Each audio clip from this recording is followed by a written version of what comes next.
మేము మధ్యలో కూలోళ్ళం ఏ రేట్ అమ్మినా మాకు వచ్చే 20-30 మేము బాధ్యత వదిలిస్తాం. మాకు అదే జిఎస్టీ బిల్ ఇస్తే వాళ్ళకైనా రాస్తాం. ఈ జిఎస్టీ బిల్ లేకుండా నేను ఎవరు ఏం అడగాలి మీరు చార్జ్ ఇస్తుంది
దాని మీద ఎంత ఉందో అంతే ఉండాలా.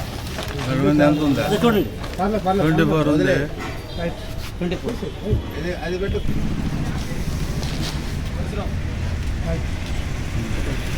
ఇది మనకి ఒక వారం రోజులు చూడండి.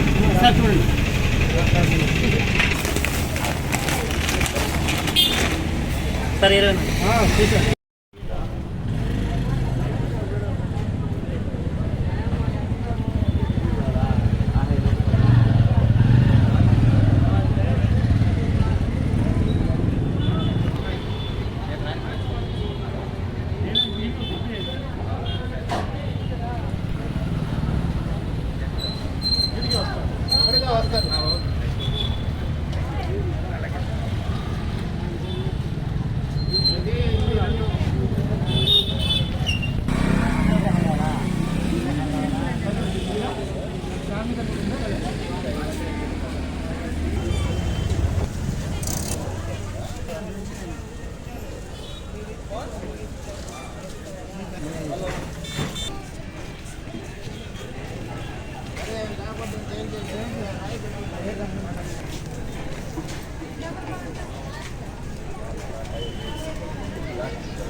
మేము పెట్టాం సార్, వచ్చేది అంత ప్యాకింగ్ అట్లా వస్తాయి సార్.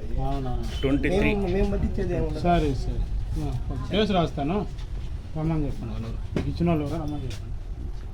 పొడిది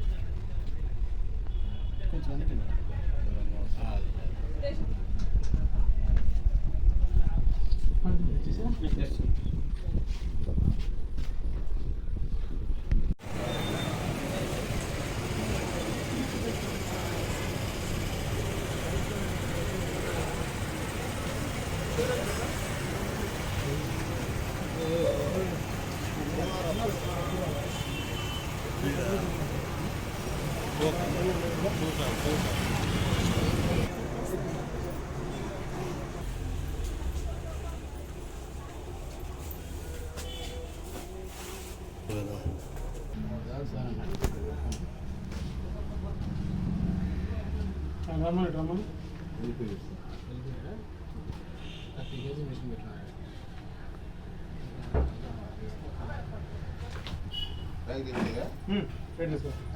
చెప్పండి.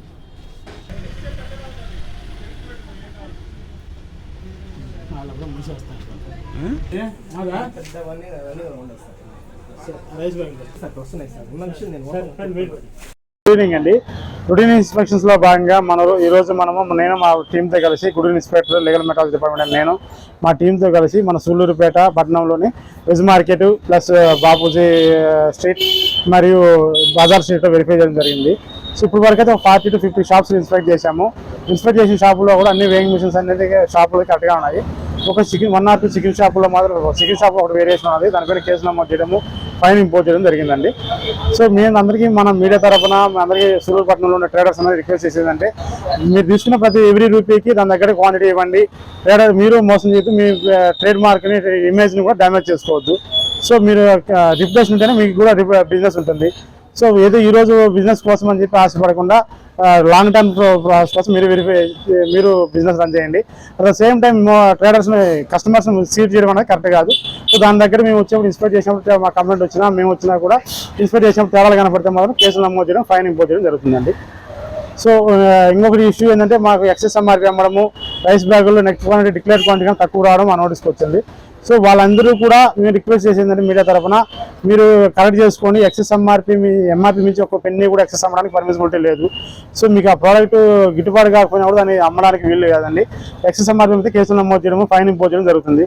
At the same time next quantity అనేది 25 కిలోలు రైస్ బ్యాగ్ ఉంటే 25 కిలోలు ఉండే కస్టమర్కి అందించాల్సిన రెస్పాన్సిబిలిటీ ట్రేడర్ది. సో అది ఉందా లేదా, మీరు అమ్మే ప్రతి బ్యాగ్ కూడా కరెక్ట్గా ఉందా లేదా చూసుకొని కస్టమర్కి ఒకసారి సేల్ చేసే ముందు నెట్ క్వాలిటీ వేయింగ్ మిషన్ పైన చూపించిన తర్వాత నమ్మండి. సో దాని ద్వారా మీకు ఇబ్బంది ఉండదు, కస్టమర్కి ఇబ్బంది ఉండదండి. Thank you.